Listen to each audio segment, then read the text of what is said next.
Welcome everybody. Glad to have you with us today on our podcast, video cast. We're glad to meet. We do this every week. It drops on Wednesday, and we like to sit down and talk a little bit about this weekend's message and go a little bit deeper and answer questions. So guys, thanks for being here again. Yeah. And we had a great weekend this week. It's a little different. The church honored me so well for my 25th anniversary at the church, and I'm so appreciative of that, thankful for that. A little bit different week with a different message, but I think we had a good time, and I think a lot of people experienced Jesus this weekend. So yeah. that was a joy. It was a good time, and how fitting it is that as we had the chance to honor you, but not just you, but also your family as well on 25 years, that we get to bring in the son. Yeah, there he is. This one. So we got Michael with us this time around. Yep. So Matt is not just looking different today. We got Michael jumping in here. So kind of a cool opportunity for us as we were talking about the message and then talking about the weekend as a whole, that we get a chance to bring in a little bit of a different perspective today as well. So getting started today, talking about this weekend, 25 years. Yeah. At one church. Wow. I think we can all say wow on that. One thing I wrote down here is that give me one of your most memorable memories that you have of serving as pastor here for 25 years. Wow, I'm caught off guard by that one. Yeah, One of I the figured most you might be. memorable memories. That you can share. Let's Yeah, right. Let's make There's sure a we ton get of them. that. I couldn't get brief. Give me a good memory. Give me one of your favorite memories from serving as pastor for the last 25 years. I think seeing both of these kids baptized is cool. How do you beat that? I was able to baptize both of them, seeing them come to Christ. It's been so cool. Yeah. You know, just seeing your family grow up in church. This kid over here was 6 months old when we came here. Right. So his whole life, except for that little bit there, a few months, has been right here. So that's been a joy. I guess one of the earliest ones, and I've told the story many times, a man named Bill, who was an avowed atheist, coming to visit the church. And this is way back before we were at our current location. Yeah. We were over on Washington Street, and an older gentleman named Bill came in, and we visited him in the hospital and prayed for him, and he came to Christ. He came a couple of weeks. He was just a tough guy. I mean, he was fire chief of he was a captain over a fire department for a while, and was really active in the community. He was just an atheist and a tough nut to crack, as they say. And he received Jesus, and it was just as powerful. That was one of our first dramatic conversion stories, you know. Yeah. And he was with us for a few years after that, and I was with him shortly before he died, and he was calling on Jesus and just at complete peace. And he actually thanked me for leading him to Christ, because he said, I'm ready for this moment. Wow. It was just cool. I'll never forget him. And there's so many stories like that, but he was I think he would probably be the first real dramatic conversion we have, and that was probably around 2000, around that year, something like that. Very cool. Yeah. Michael, I'd love to throw that question to you as well. Having grown up as a pastor's kid in one place, in one church, and then went to college, and then moved back, and now on staff at that church. What's a great memory that you have of maybe growing up here and being a part of this one church for your entire life? Yeah, gosh, I don't know. I know you weren't prepared for that. But there was a lot, obviously. I mean, I've only known one church my whole existence. So I would have to say probably your senior year of ministry, having the greatest youth pastor that mankind's ever known, that's right? True, yeah, that's got to be up there. Giving him the notes before. I'd say. Got to be up there. Yeah, gosh, I don't know if it can be narrowed to one thing. I guess it's just I always think about like all the, I want to say like social skills you have to learn as being a pastor's kid. Okay. Because like from birth, I was well known by a lot of people in a small area. Sure. So like you have to be able to develop some sort of like communication rhythm of talking to people and things like that. And I think that like experience was really invaluable. Like even as a kid, I I like was it. meeting and talking to a lot of people, and Yeah. I think that helped me kind of get where I am today, or Yeah. I like to think so. So Very good. yeah, that's the one I think about often. When people ask about how hard it is to be a pastor's kid, but like the benefits you get are phenomenal, I think too. So I'm hoping my kids are watching this at some point in time and say, Yeah, maybe. hey, the benefits are far outweighing anything Yeah. else. Now sometimes it does feel like that. That's right. I'm sure. But That's awesome. All right. Very good. Okay. Well, thanks for kind of indulging me on that one. We'll dive into the message now. How about that? Mm-hmm. It was a really interesting weekend. You felt led to go back and review the same verses of scripture that you preached your very first Sunday as pastor of this church. Diving back into 1 Chronicles chapter 4 and looking at what is often referred to as the prayer of Jabez, right? Kind of looking at him and looking at those verses of scripture there. And we looked at him, and one of the things that you pulled out was looking at his reputation. As you kind of setting the backstory and the background for who Jabez is, you said, look at his reputation, and scripture talks about that he was more honorable than his brothers. My question for you in regards to that is, and there's a lot of different answers out there for this question, but when you look at somebody who has the reputation of being known as a Christian, what should that reputation look like? What's that one or two qualities that when, as a follower of Christ, this is what people should know you for? I think one of the most powerful ones is integrity. That you are who you are wherever you are. You are. Integrity is just kind of a word that means wholeness without compromise. Yeah. Just you are really that person that you portray, and in fact, I think integrity means you're really not portraying a person. It's who you are. You just are. Yeah. And you're that same person. My dad was talking to me some weeks ago about an uncle of mine who'd passed away, and he just said, if he tells you he's going to do something, he's going to do it. Yeah. If he told, of course, he passed away. He just said if you could count on his word in whatever situation. If he told you he's going to be there, he's going to be there. Right.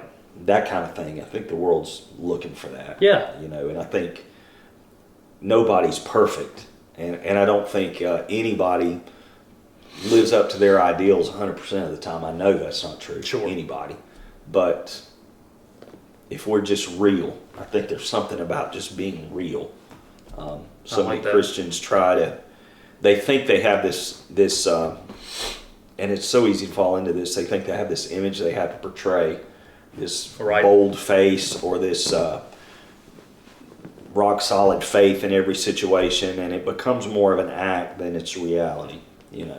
So I think that's important for a Christian. It's important for our witness. Yeah, I think that's good for a lot of people to hear the fact that, as a follower of Christ, you don't have to have it all together. That's not what that means. It's not about living this perfect life and always having it together, never having any doubts about faith or what God's up to or anything like that. But if you can be real, if you can be genuine, one of the words we use around here is authentic. If you can be that type of individual, then that's somebody that people can count on. I think it's really good. I just believe in that, even in life, and even when I'm up in front of the folks, I just want to be real with people, and I think that makes a connection with people when they know that you're just a real person.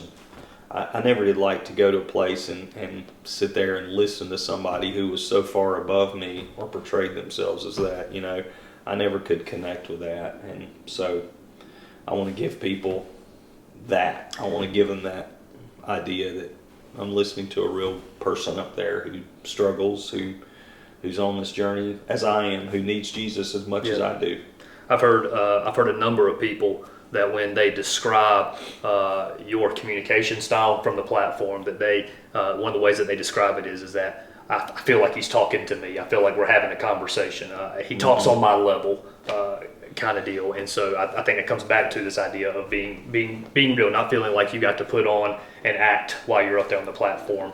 And so I think a great compliment I received this week, and as somebody said on Facebook or something, I saw a comment that somebody made, and I got so much of that this week, and I don't want to make it about me. I got so much this week. Election Alexa and I both are just blown away with the love and appreciation that was shown to us this week. And she asked me this morning before I left the house, she said, do you ever just feel like you don't deserve all this? And it feels that way. But anyway, great compliment. A guy said, what I like about Pastor Andy is he doesn't preach at you, he talks to you, talks with you. And that's really what I want. That really encouraged me because that's what I want to give people. I want them to come in and we have a conversation. Yeah. So I want to laugh, I want to cut up, I want to bring sense of humor into it, and maybe at sacred moments. I always tend to. I don't know. When I was a kid, I grew up. I'll never forget this. This is off subject. When I was a kid, they always, served communion and celebrated the Lord's Supper. Sure. Seems like it was about once a month, about like we do at Upward, and they would bring it out, and everything got so serious, and I tend to have this of when the things get so serious and you're supposed to be serious. I'm laughing now. Things you're supposed to be so serious, I will find something funny every time. It's just like, and I got in trouble so many times for laughing at something because I just, something in me, those heavy, serious moments, I just find something funny. So there that's carried over into adulthood for me. So I'll be in this serious moment and something funny will hit me and off we go. Like kissing your hands. Yeah, lady, we did that Sunday. That whole deal. Yeah, we did. That's just stuff you don't plan, but that's part of being real. I mean, sure. I don't ever want to go up there with a script that's so tight that I can't let the Holy Spirit work through my own personality to help somebody. Because you do something that may seem silly like that, and not everybody agrees with that, and that's not everybody's style. But when you're a little bit silly, I think it just connects and it creates an authenticity. Sure. Not everybody's going to like that, because not everybody's going to like Upward. No, very true. Not everybody's going to care for my style of ministry. Right. And that's just life. That's just the way it is. But the people that the people that need that are there, and God brings them there. Very good. So yeah, it's good. Being real. That's huge for me. Anything you want to throw in on that? Shoot, I guess one thing for me, I feel a lot of Christians feel like they have to live up to a certain expectation of being another Christian. Mm-hmm. Like if I was as good as like Billy Graham, I could really, right. which is a high standard. But even if I could just be as good as my parents were, or like if I could be the same kind of believer that they were, I think about God wouldn't have made me if he just wanted me to do the same thing that Dad did. Right. Exactly. So he created you to do your specific thing, and you don't have to live with an insecurity that you're not as good or as far along as on your walk as another believer. Yeah. Jerry Falwell always used to say that when God created you, he had a specific thing in mind that needed fixing, and he created you to fill that gap. So you don't have to be insecure about where you are as a believer compared to somebody else's walk. Right. And you've also got no idea where they actually are too. Nobody but them knows that.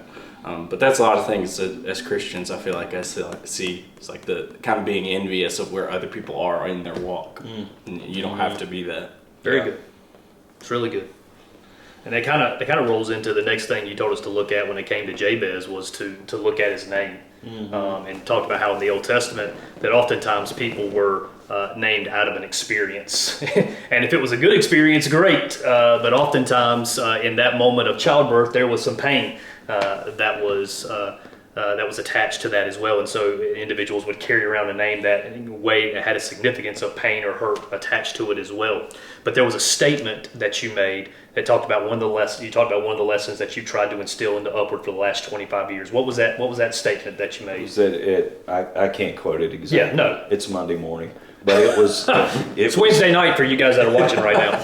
Sorry. Yeah, I'm not supposed to date it, am I? Yeah. It's not what they call you that matters. It's what he calls you. Yeah. Because you think about that. You think about, okay, the Hebrew wives, the Hebrew mothers tended to name their children based on often painful experiences. Think, wow, that's ancient culture. But let's think about 2022 right now. How many people today walking around on planet Earth are pulling their identity from a painful experience? Sure. How many people are walking in an identity that came upon them and was accepted by them, sometimes unknowingly, through deep pain and trauma? You know, and that's where the Bible is as relevant as the latest news report. I mean, it's real, it's relevant. People, you always say history repeats itself. I don't know that history just repeats itself. I think people are just the same. People deal with the same problems. 2,000 years, Old Testament more than that. Yeah. Several thousand years since then, and we're still dealing with that identity that shapes us. And we've got to find that in Jesus. We really do. All of us. You're born kind of headed in the wrong direction with these desires and passions that aren't helpful to you, that don't take you where you need to be. Right. The Bible calls it sin, sinful nature. And we're born, and then these identities hit us through all this pain, and we can spend a lot of years trying to figure all that out and try to battle it. But a relationship with Jesus is where we do find our true identity. We find out who we are, and like Michael said, who we were actually made to be. Yeah. And I think that's so critical. And I think that's one of the powerful things about Jabez, that we often just jump to the prayer, you know. Sure. There's a great teaching and a great book on the prayer, and I like all that. And of course I went into it yesterday, but one of the lessons we can miss is what an incredible thing he was able to overcome in his life. I mean, if you were named Pain, Greg's a pain. I mean, if that was, I'm sure that's been said about you as it has been to me. And Wait a minute, what? we know each other all too well. I can be a pain for sure, but it's not my identity, you know. Right. Jabez rose above all that to be the man that stood out among several hundred names, you know. You got the whole screen credit type thing of going there in First Chronicles, and they stopped on Jabez, said, wait a minute, we got to talk about this guy.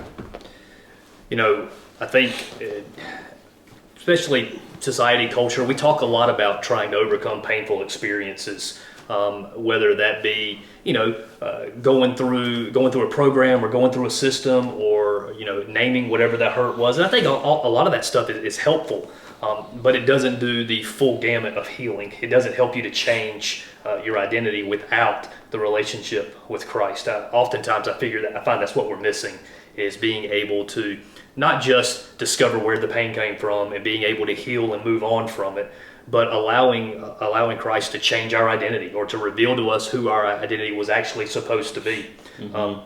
I don't know of a person alive that hasn't had to deal with some kind of painful experience, some kind of a painful moment that they were marked by, that they identify with. Is that, you know, that becomes a turning point in their life, so to speak.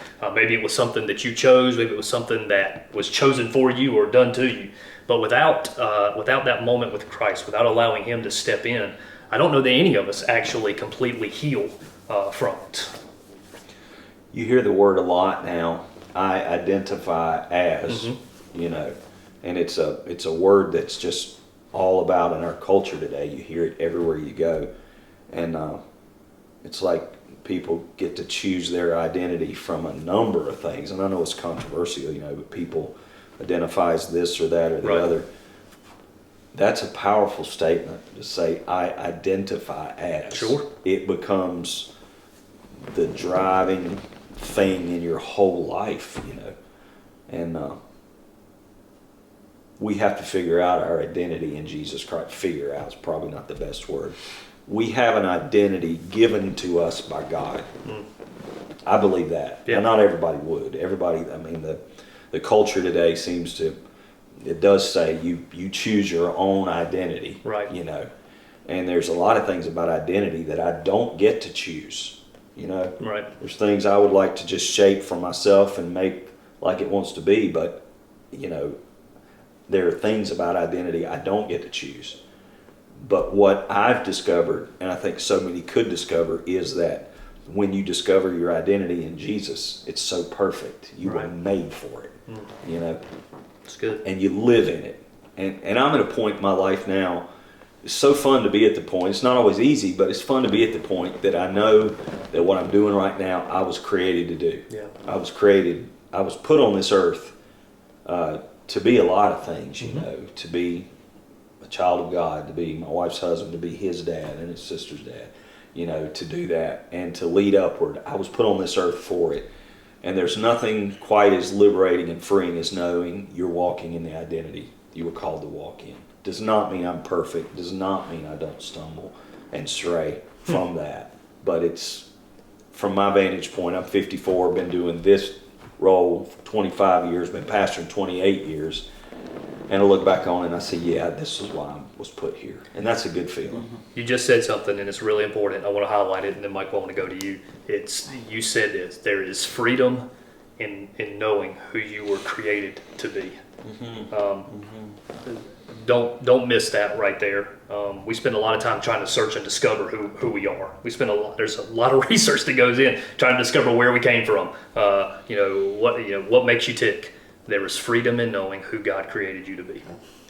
You know, I've known people and talked with many people who struggle with identity. You know, whether it's identifying as a different gender, right, you know, or identifying themselves by their sexual preference, or identifying themselves by whatever it is, a job, a role, a relationship.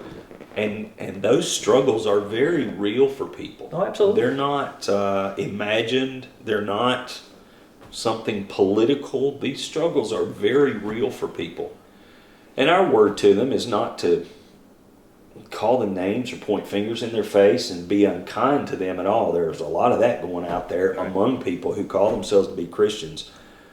Our message to them is that Jesus has something for you, a calling, an identity, a purpose. And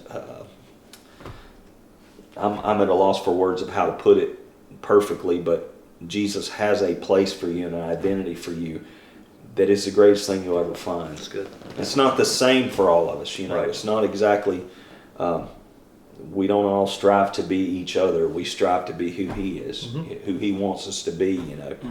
And like I say, some of that stuff is just given to us. And, and it's a gift. It's not a curse. It's a gift. That's good. I don't know if I made it clear. No, I think it's good. But I think these are thoughts and conversations that people are having. It's the whole idea of when I look at Jabez and I understand that he was named out of a painful experience. I can identify with experiencing pain and having that marking me for life. But the idea of being able to find freedom from that through Christ and discovering who He's calling me. Yeah, that's real. And our role as Christians is to help people who struggle with that. Yeah. It's not to become their enemy. It's not to begin to point fingers and yell at them. It is to stand up for truth and what we believe, but it's to do it in a way that's kind. And I see it more as an invitation to something higher. Right. Than as pointing fingers to say, you know, get this right. You better straighten this up. You better go here. You better do this. You better do that. I mean, most people don't respond to that. No. You know, I know you have children, you tell them, you better go do this. It's just, that's hard. That's a hard way to live. Instead, I think we're called to invite people to something. Yeah. You know, and not to be a judge over them, pointing fingers down at them. We're just simply there saying, hey, here's what I've experienced. Come on in. Yep. That's good. Yeah, I was going to say it. I wrote down, this was kind of one of my questions too. I wrote down, I like to think of it as like the "this is who I am" movement. Like people will often say like I'm, you know, even Christians will be like, well, God made me this way. Right. You know, like God made me like overweight. God made me, you know, this specific attitude. Like God made me short-tempered. God made me sassy. Yeah. You know, I know some of it's tongue in cheek, or like God made me this way, so this is how I'm supposed to be. Which I think can't be further from the truth. I watched Tim Keller has a good like kind of video series centered around this, where he says that we as kind of in our non-eternal bodies cannot identify ourselves because we're so changing. You know, we change with the tides, and each and every morning I might feel like a different thing, so it's impossible for me to name myself, talk about who I really am. So I need somebody who's eternal to name me.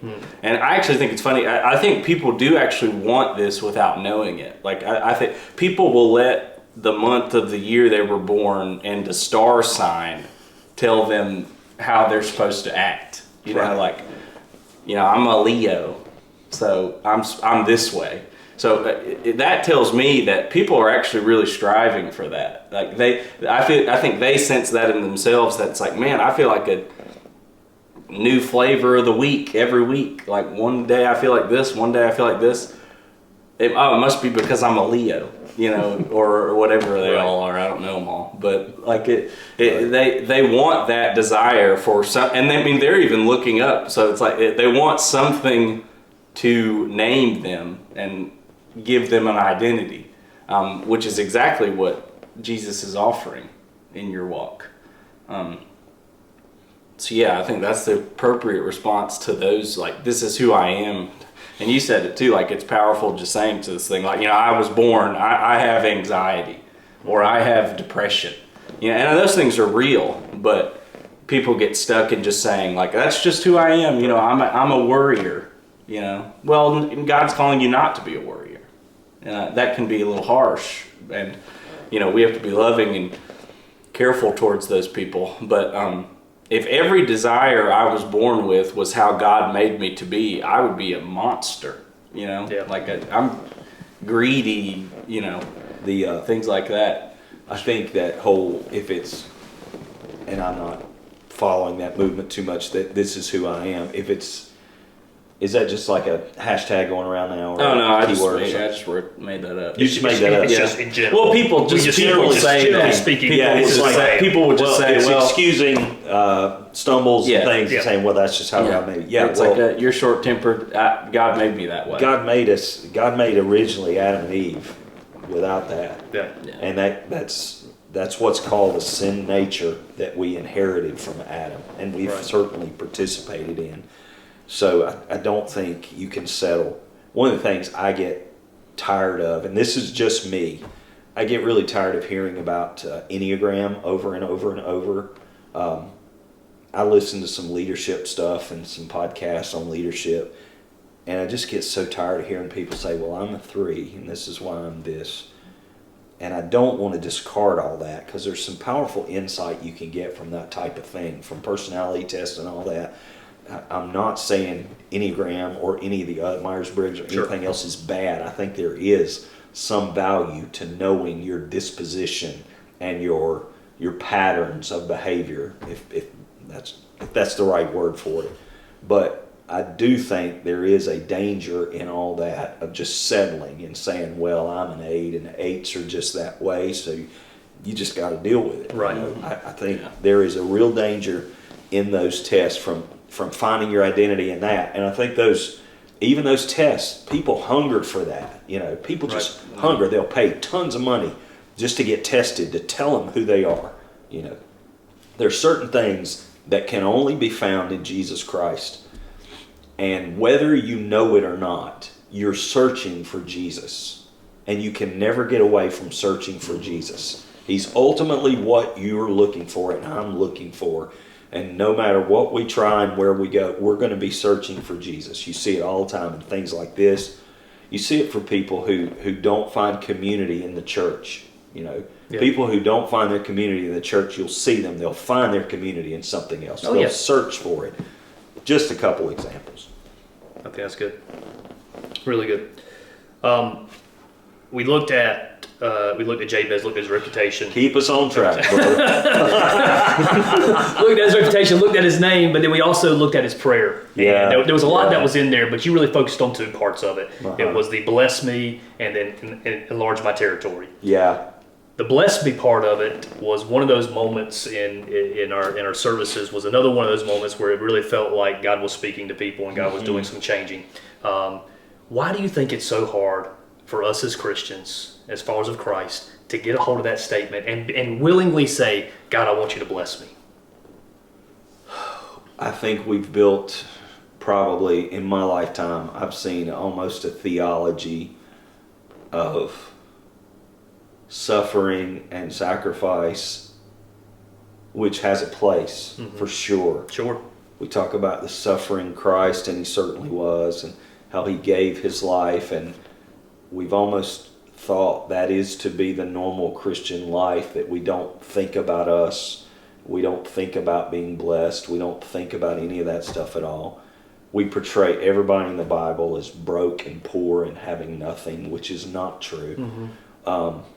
And we just accept this idea that everybody else is more important than us, and it's all about sacrifice. And there's certainly truth to the fact that we are to lay down our lives for each other. Right. Jesus laid down his life for us, and he certainly suffered in a ton of ways, namely the cross, so that's part of the Christian life. But I think we carry around a guilt trip a lot. I know a lot of devoted Christians who carry around this nagging sense of guilt that they can't even pray for themselves. Right. I see people on Facebook or Instagram, wherever, and they'll say, they'll say something like, I don't really want to request prayer for myself, but I really need to do this today. Yep. And I think, hey, you should be requesting prayer for yourself. You should pray for yourself. You should bless yourself. And then we just fall into the habit of saying negative things about ourselves, like that's okay, like that's good, and you actually curse yourself. You really do. I think curses are a real thing in Scripture. They are. Spoken curses are real. And I see more Christians cursing themselves than anybody cursing them. Mm-hmm. They're doing it to themselves. I hate my body. Yeah. I'm no good. Everybody hates me. That type of thing. That's just. And even if you don't, even if you're watching out there and maybe the idea of curses is, I don't know about all that, you can still see the evidence of, if I say something negative about myself a number of times, I start buying in. I start buying into that lie. I start buying into that truth. Yeah, we think of a curse, and I guess there are probably people listening thinking. It's like all of a sudden I went spooky on me. Yeah, some kind of spell that a witch is, stirring a cauldron of boiling stew or whatever and pronouncing curses on people, or a voodoo doll or something. They see it as something spooky like that. A curse is just a spoken word that gets in your heart, and you receive it, and you start to live it out. Right. And you do. You do start to live it out. We get into habits of saying things that just alter the direction of our lives ultimately. Yeah. And it's real. It's a real deal. One of the things that I'm seeing and seeing a lot of lately is that people do a lot of comparison in our day and age, and so I compare my circumstances to somebody else's, and because somebody else's circumstances appear to be worse than mine, I feel guilty for asking for prayer about whatever it is that I'm facing. I don't want to ask for prayer because I'm sick, but yet because I don't want to, because there's somebody else out there who's battling cancer and needs your prayers a lot more than I do because I'm just sick. God's big enough to handle everybody's prayers. Certainly is. And in fact, he tells us to ask him. Yeah. You find it true and you'll see this again and again, you'll see caregivers breaking down because they become such caregivers that they don't think about them. Right. All the time. I bet everybody watching knows somebody like this. They've sacrificed, they've given, they've done so much, and all of a sudden they break down and there's no care for the other person because the caregiver's down. Sure. You got to take care of yourself. You do. You have got to take care of yourself. Nobody else will do that. Nobody can do that for you. There's some things in self-care that nobody else can do for you. And praying for yourself is one of those things you've got to do. Because you know yourself better than anybody else. You know what's rattling around in you. And you need to pray for that and pray for you. And bless yourself. Absolutely. You don't have to kiss your hands. You don't? That doesn't have to be a part of I had the whole process. From a lady. She was at church Thursday, and then she came back on Sunday because her grandson couldn't bear the thought of not coming to church Sunday. I just love that. When I heard that, it just made my day. And she said, I will, I'm not going to curse myself. I'm going to bless myself. But she said, I'm not kissing my hands with a laughing emoji. And I thought, okay, that's fine. That works. It does. But we have to, Jabez said, Lord, bless me. It's a bold prayer. Yeah.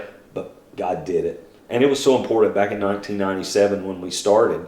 The Prayer of Jabez was a big book. And Bruce Wilkinson had preached a sermon that I think that was like one of his signature sermons that he preached everywhere he went, and then he turn it into a book sometime in the mid-90s, I think it was. And then that was going around. And I just felt like in 1997 we needed to start off with something like that. Right. You know. And we did. We prayed that. And God has blessed us so much, you know. There were kind of two parts of the weekend that we talked about. Really, well, there was three really: the identity thing, that, and his honorable nature, his reputation. Then we talked about his name change, obviously, or his overcoming his name. But we talked about the bless me and then expand my territory. The bless me was kind of for the folks in the room to just experience something from the Lord this weekend. That was a big thing to grab a hold of personally. The expand my territory was more of a celebration of what we've seen happen over the last 25 years, and it's been incredible to see. He's expanding us beyond our wildest dreams, and that's a cliche, but it's absolutely true. The expand my territory, you shared with us some of the victories just in the last week. Some of the incredible ways that God has expanded our territory, expanded our influence. But then you also said earlier on in the message that this was not a nostalgic weekend. I mean, this was not just about looking back. I mean, obviously, sure, there are nostalgic feelings that come up when we get a chance to celebrate you and Alexa and your family for 25 years. But it really is about pointing ahead and looking to the future. So as we are expanding our territory as a church, what do you kind of feel like that might look like for individuals as well? What does that look like for people that are watching right now to expand their territory? Well, our community, and I'm going to speak locally to Henderson County, our community is changing pretty rapidly. A lot of people are moving to our area, so the landscape is changing. A lot of housing going up here, a lot of growth in Henderson County, and there are so many people concerned that we'll lose our small town flavor and all that. Right. There's a lot going around about that. I think we have an incredible opportunity right here and now to welcome new people into our community and love and serve them. I believe God wants to do something right here in Henderson County by His Spirit that can be a model for communities all over our nation. Nice. I really do. I believe in my heart God wants to do something here that can be modeled around the country. And one of the things I see happening is that I see the values that we're teaching, and not just us, but other churches too. This is not just an upward thing. Right. But let's say the radical generosity. I've heard story after story in the last few weeks of people saying somebody paid a bill for somebody at a grocery store, right? Had a young lady come up to me yesterday and she said, "Pastor, I was in the grocery store and there was this man who was telling everybody about a struggle he was having. I forget what exactly it was. And she said, I remember you told us not to tell people I will pray for you, but pray for them then." Right. And she said she stood there with him in the grocery store and prayed for him. Wow. And she just talked about what a powerful moment it was for her and for him. What a God thing. I think it just means allowing God to take your faith that's so deep within your heart and get it out in your community, get it out of your life to where it actually touches someone, where you do pray for people. I think a good measure of a good day is how many people was I able to pray with in the moment today? How many people could I stop and talk to, acknowledge their need, and say a prayer for them? How many people could I bless today? It's just incredible. I would tell everybody, go to the grocery store, buy somebody's groceries. One of the best things in the world you can do. Well, I don't have money. You will. You will. You give, you'll never have a lack. Love it. Yeah. Love it. So that's good. Yep. I like hope it. So it was good. Anything else you want to throw in there? No, that sounded good. All right. You want to do questions? Let's do a question. Okay. Let's do questions. That'll be good. And we welcome you guys' questions. That's right. One of the reasons we do this is to answer questions. So please submit the questions. You can do so on the live stream as you're watching that. You can do so through our website. You can click there. You can also do it through an email address, web@ucf.cc. Send the questions there. We'll get them, and then we'll ask them. All right. Here's our question this week from Andy. Shout out to Andy. You know who you are. Not that Andy. Yeah.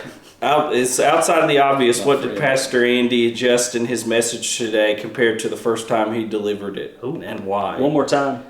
But basically, like, what's the difference in the prep notes that went into like this message and the other one? And he also said he's only had 9,125 days to reflect on it.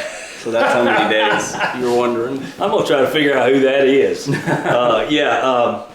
Yeah, the difference. I do my notes differently these days than I used to. I write out more than I used to. My old ones, I still have a copy, and it's very strictly an outline. 1997, I didn't get into the name as much. Jabez means pain. I did not get into that as much. This message, there was a lot of reflection. Obviously, that message, we were just looking forward into the great unknown, that we didn't know what was going to happen. So, but some of the stuff was the same. I also, in the first one, I hit all 5 things that Jabez prayed.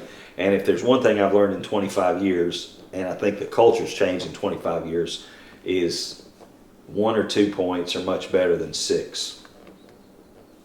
Great. That's good. Yep. You also preached this one 3 times. Yeah. Yes, 3 times. Soon to be 4. Soon to be 4. All right. Anything else you got? No, That's I good. think that's it. Thanks for jumping in here Yeah, today. no problem. Anything else you got?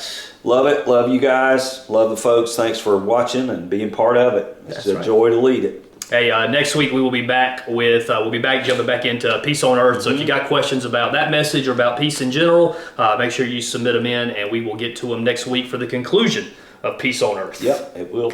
All right. See you then. Great.